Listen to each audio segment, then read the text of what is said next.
Welcome to Classic Comedy of Old Time Radio. I'm your host, Ron Eckelbarger. Once again, we get to listen to Lucille Ball and Richard Denning in episode number 60 this time of My Favorite Husband, entitled Halloween Surprise Party. It originally aired on October 28th, 1949. It's time for My Favorite Husband, starring Lucille Ball. JellO, everybody.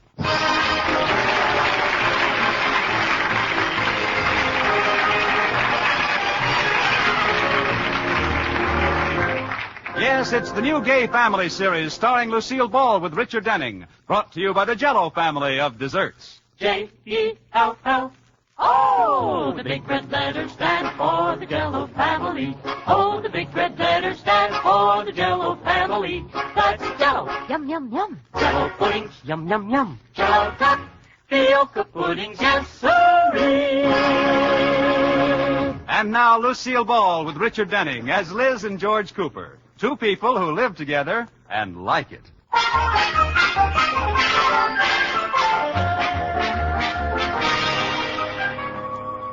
As we look in on the Coopers, it's late afternoon, and George Cooper is on his way home from the bank. He just got his car out of Miller's garage where he left it to be overhauled, and is on his way to Sally's beauty parlor where he left his wife, Liz, to be overhauled. He pulls to a stop by an attractive girl standing on the corner. Going my way, baby? Oh, hi, George. I didn't know it was you, Liz. Oh, George, you pull that same corny gag every time you pick me up for the last 10 years. Well, it always gets a rise out of you. Well, not today. Hey, come on, get in. Well, I'm trying. What are you doing, Liz? You can't open the door with your elbows. Use your hands. I can't. My nail polish isn't dry. Oh, I can't do it. Well, you're certainly being a big help. Well, I'm thinking. Try using your teeth. Oh, skip it.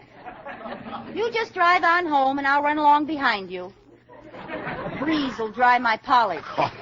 I'm just kidding you, honey. Here, I'll open the door. Well, thank you. You know, George, before we were married, you would have leaped out of the car, sprinted around to the other side, and swung open the door for me. Well, that was 10 years ago. If I did that today, I'd have a heart attack. If you did that today, I'd have a heart attack. Well, you're in a good mood. Oh, I'm sorry, George, but while I was in the beauty parlor, Sally told me some very disturbing news. Oh, there's a strike in the henna factory. No, it was really serious. Now, who do you think is giving a party and hasn't invited us? Elsa Maxwell? Oh, if you're going to be smart, Alecky, I won't tell you. Okay. I mean it. I won't tell you. No, okay by me. Begging will get you nowhere. Well, all right, I'll tell you. The Atterburys are having a costume party Halloween night, and they didn't invite us. What? It's true, so help me. Oh, I don't believe it. Who told you a thing like that? Sally, my beauty operator. Oh, well, I might have known. How does Sally find out everything? I don't know. I think she has a wire recorder hidden in the hairdryer. But she's always right. Oh, ridiculous. What reason would the Atterburys have for not inviting us to their party? Well, I thought you might know. Is everything all right at the bank? Well, certainly. Oh, this doesn't make sense. We probably just haven't received our invitation yet. It'll be there in the morning mail. Well, if it isn't, I know what I'm going to do. What? I'm going to RSVP without being ASKED.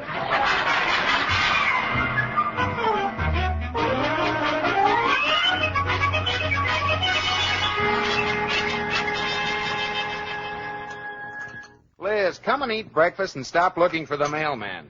You're pushing your nose all out of shape against the window. No, I'm not, George. No, I'm not, George. Why doesn't that mailman come? Well, maybe because it's only 8 o'clock in the morning. But Mr. Negley's usually here by this... Oh, I know the answer. It's Katie's day off. He starts at the other end of the route when she's not here to get him his breakfast coffee. Smart operator. Say, how's Katie doing with him? Making any headway? Oh, yes. She's gotten him to the lap-sitting stage. No. Yep. He finally agreed to sit on her lap. He sits on her lap? Well, he's so small, George. She'd squash him. Oh, darn it, where is he?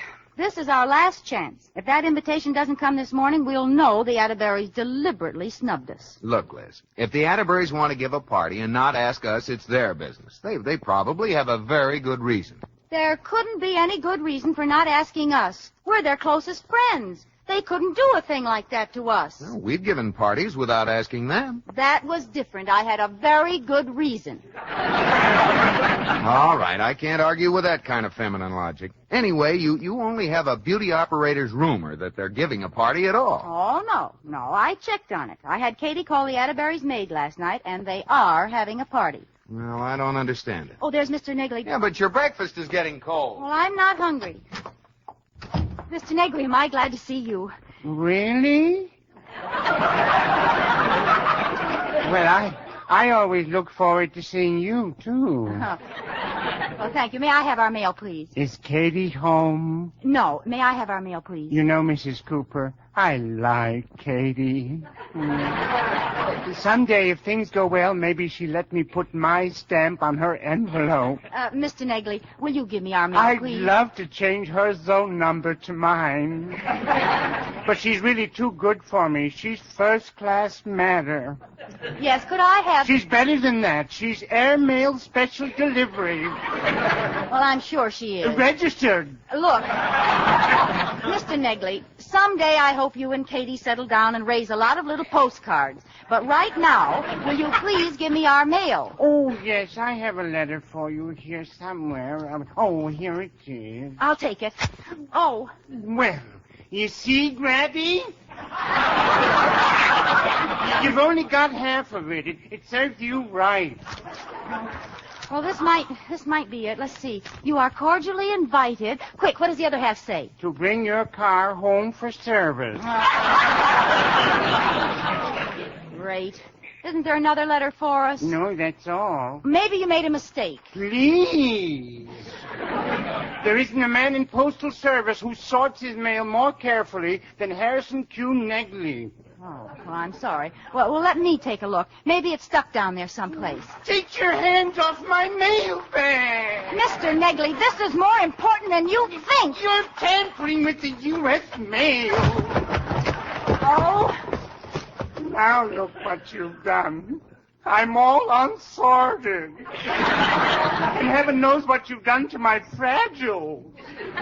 Oh, why didn't I stay in parcel post? Oh, I'm awfully sorry, Mr. Negley. I thought sure I'd get a letter from Mrs. Atterbury. Here, I'll help you sort. No, just leave me alone. And if you're talking about Mrs. Atterbury's party, I delivered those invitations last week, and you didn't get one, and I'm glad. Do you hear me? Glad.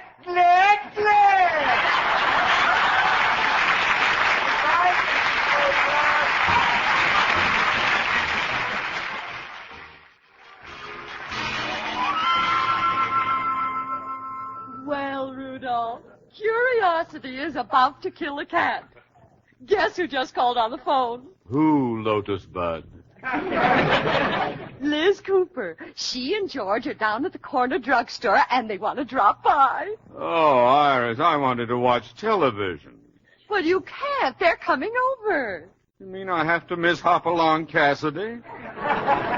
This may be the night he gets killed. I guarantee he won't. Now, they'll be here any minute. Help me pick up the papers on the floor. And remember, not a word about the Halloween party. Well, don't worry about me. I'm not the blabbermouth in this family.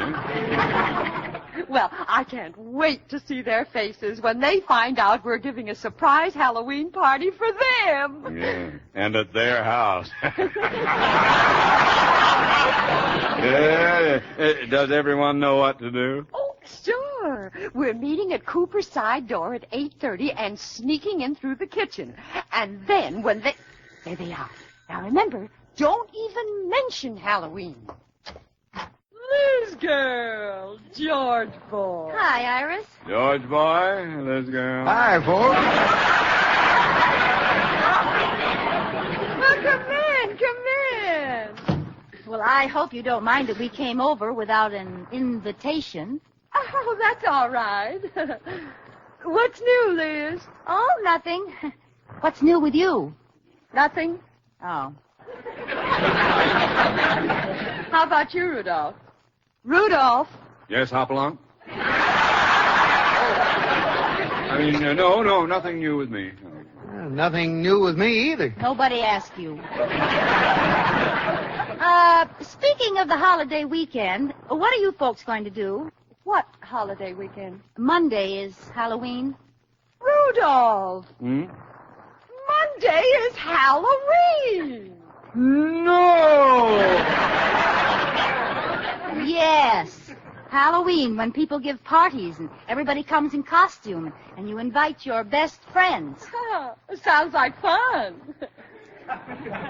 It's too bad someone isn't giving a party.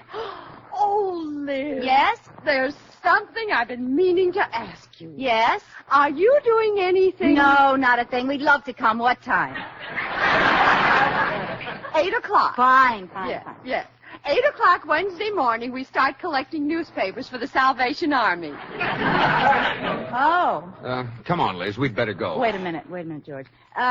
It's for such a worthy cause, Iris. Let's not wait till Wednesday morning. Let's start sooner, say, Monday night. Well, I'd like to, dear, but... Would you like an ashtray for that butt, darling?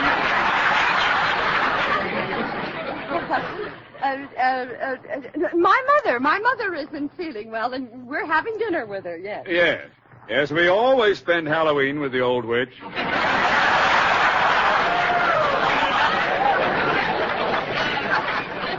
Rudolph!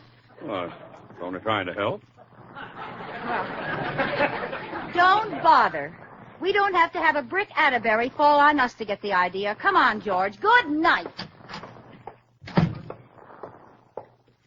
Well, George, now are you satisfied? You were right, Liz. I can't get over it. I don't know what to do. Well, I do. While they're having their party, we'll soap their windows and kick over their garbage cans. And stick a pin in their doorbell. No, I have a better idea, George. We'll give our own Halloween party and invite everyone but the Atterburys. There's not room in this town for both of us, George. The Atterburys must go.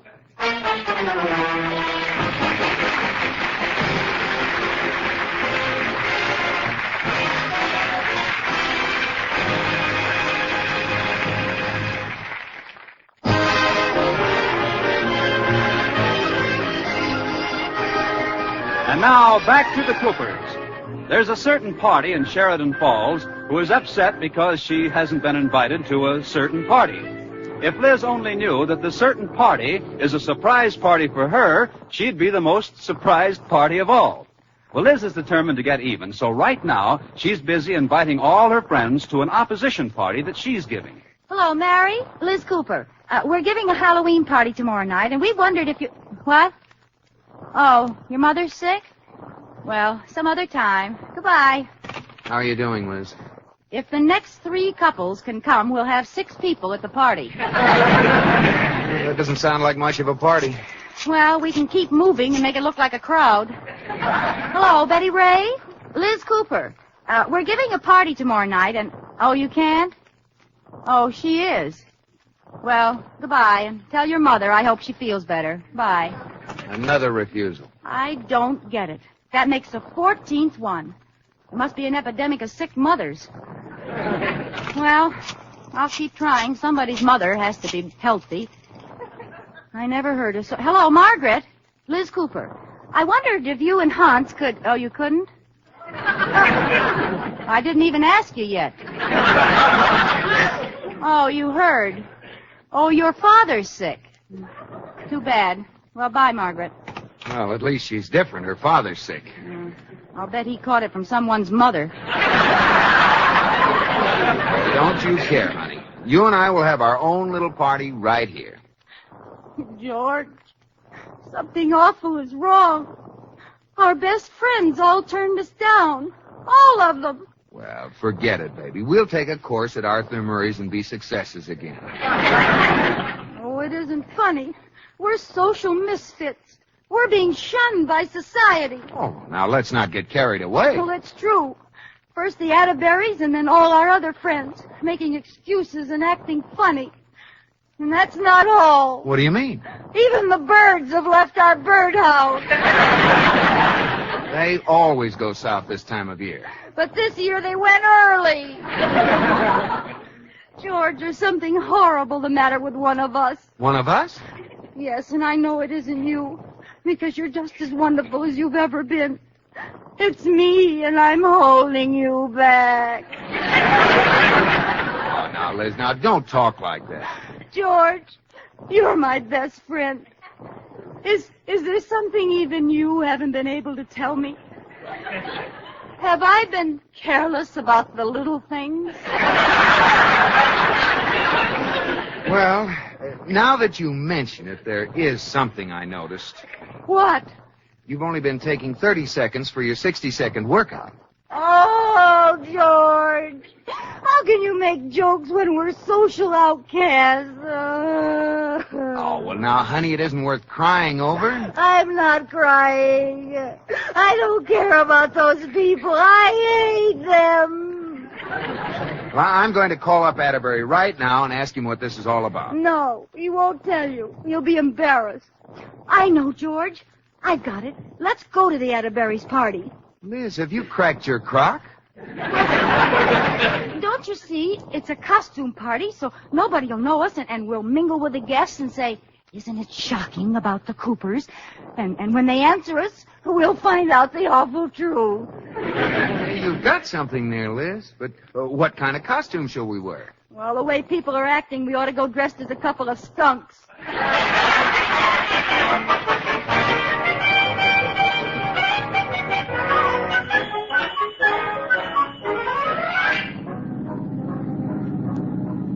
Drive faster, George. We'll be late for the party. Well, I still don't think we ought to go. These costumes we're wearing are so silly. 2 policemen's uniforms and water pistols. You're just mad because you're a sergeant and I'm a lieutenant. Kiss me, Sergeant. That's an order.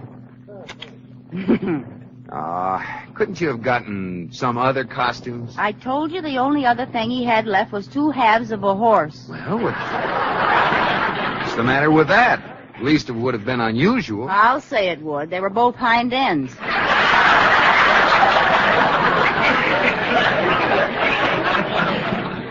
George, can't you drive faster? It's bad enough to be uninvited. Let's not be late, too. I'm doing 35. Oops, there goes another one. Another what? Well, every time a car goes to pass us, the driver sees our cop costumes and slows down. We've got 15 cars lined up in back of us. How do you like that? Hey, let's tune in the police calls. Let's play cops and robbers. Which station is it, George? Way down at the end there. Oh, yeah. Calling car 29. Car 29. Investigate auto wreck at corner Elm and 8. If car not too badly damaged, make offer. The chief is looking for a used car. Oh, great. Watch for robberies in Northside Residential District. Thieves in costumes crashing Halloween parties. Victims report some dressed as policemen. Uh-oh. And you had to pick out policemen's uniforms for us. Yeah. Oh. I don't like the feel of this. Let's go home. Oh, don't be silly, George. No one will bother us. Well, all right. Oh, no. Pull over the claim.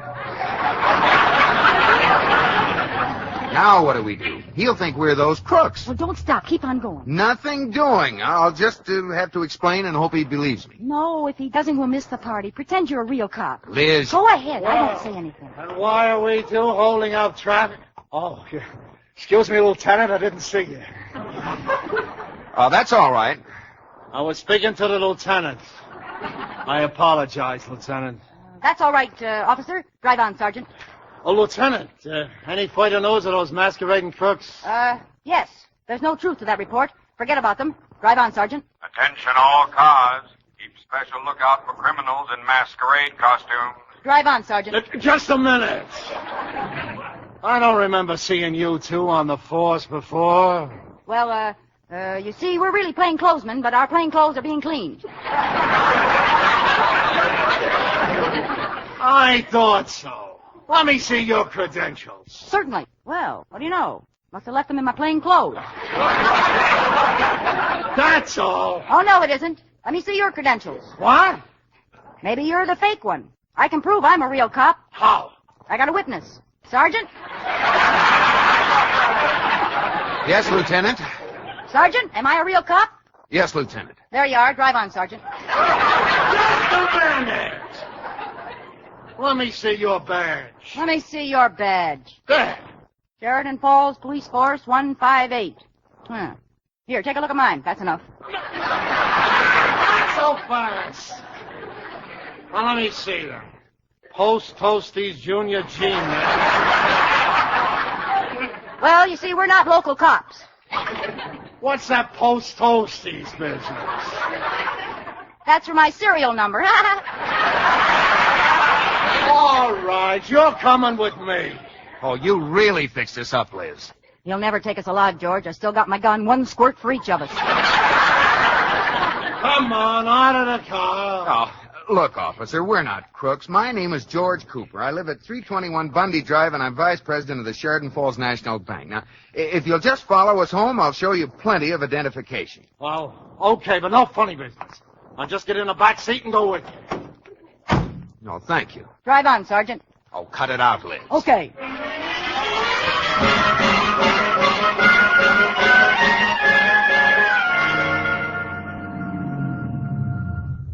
This is our house, officer. Well, it better be. Hey, wait a minute. Look there at the side door. Some figures slipping into our house. And they're in costume. Yeah. We found the gang. Wait a minute. Have you led me into a trap? No.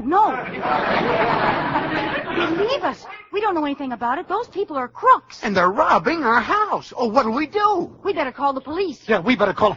What do you think I am, Western Union? Well, we don't know if you're real or not. Let's not start that again. They'll hear us. Oh, come on. We'll catch them red-handed. Okay. Now, quiet, everybody. We'll sneak up to the door. Okay, now let's rush them. All right, everybody, hands up. Iris! Mr. Atterbury. Good boy. I knew it. You're all in this together. You mean this is a surprise party for us? Yes, you didn't suspect a thing, did you? Well, not a thing. And what wonderful costumes you have. Okay, hands up, everybody. Oh, for goodness sakes. Introduce us to your friend, Liz. I can't get over it. A surprise party, and all the time we thought nobody liked us. Now listen to me. Hands up, everybody. Look, fella, you made your entrance. The gag's over. Oh, here we have all these wonderful friends, and we thought nobody liked us. Now hands up, please. Look, Buster, you're overdoing your act. And take that false face off. It's horrible. Won't anybody put their hands up? I'm going to tell my sergeant about this. Oh, George. And we thought nobody liked us.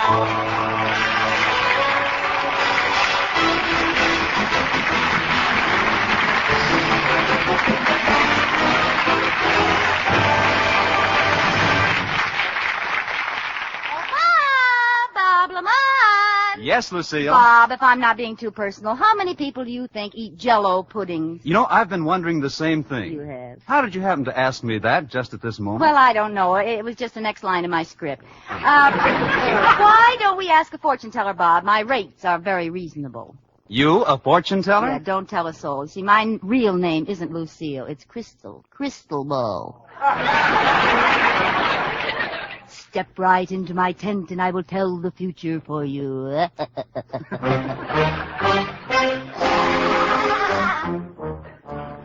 Good afternoon. Are you Madam Ball? Cross my palm with silver. But your hand is bandaged. What happened? My last customer crossed my palm with silver. Well, who was he? The Lone Ranger.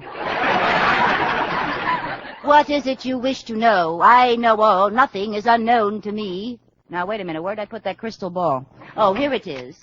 Tell me, madam, as you gaze into the future, do you see any JellO chocolate pudding, absolutely luscious with deep-down chocolatey goodness? Well, let me take a look. Let's see, there's the results for tomorrow's races. We don't want those. The inauguration of our next president. No. Who's going to play in the Rose Bowl game? Nope. Nothing here about JellO chocolate pudding. Well, how about JellO butterscotch pudding with that buttery brown sugar flavor? Or JellO vanilla pudding, rich and smooth as cream? Oh, now, let me see. Aha! Are they swell desserts for the kids? Yes. Or do you simply add milk and they cook to velvety perfection in just about 5 minutes? That's it. Nope, don't see a thing about them. You forgot to cross my palm with silver. All right, here. Well, look at all the JellO puddings. Everyone's crazy about them. Old people are saying JellO puddings are fine. Young people are saying JellO puddings are great. Gay people are saying JellO puddings are swell.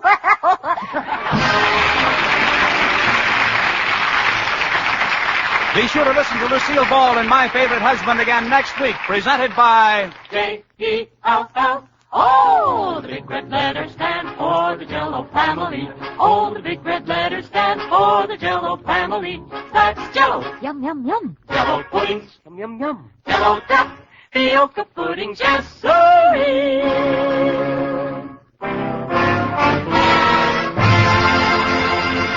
Please send your questions and comments to host@classiccomedyotr.com. Come back next Monday for another episode of My Favorite Husband, and check in on Wednesday for the next installment of The Pepsodent Show, starring Bob Hope. Until Wednesday, in the words of Barbara Woodhouse, I have caught more ills from people sneezing over me and giving me virus infections than from kissing dogs.